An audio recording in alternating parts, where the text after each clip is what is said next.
Hi everyone, welcome to another episode of Tutorial Tuesday. My name is Ana Brandt, and Tutorial Tuesday is a place where I can share some tips and techniques from some of the most common questions that I receive.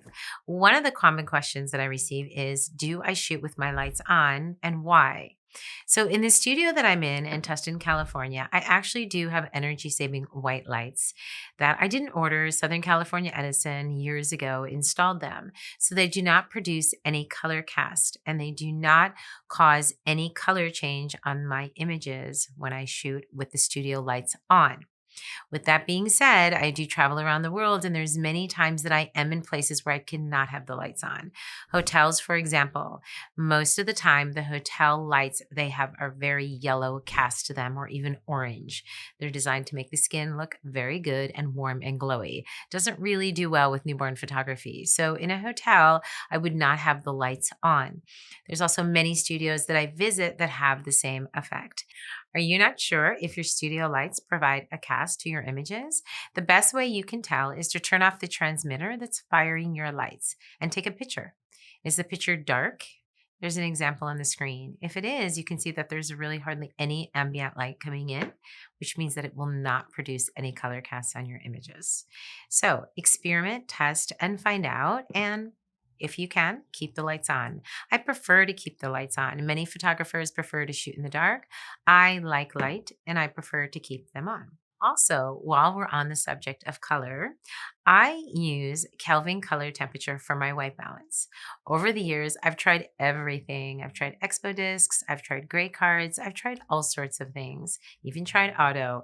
None of them really seem to work effectively for me personally, other than Kelvin. Now, if you use a gray card or use expo disc and you love it, and you do custom white balances, that's fantastic. You should do what works for you. Not sure?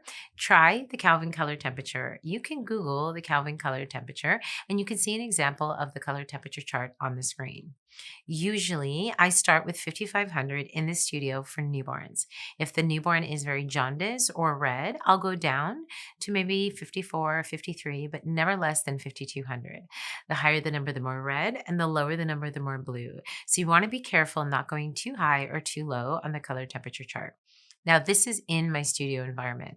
When I'm on location, it's a totally different story. I could go as high as 6,000 if I really want a nice, warm image.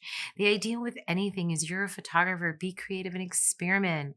Try shooting at all different color temperatures and see what you get.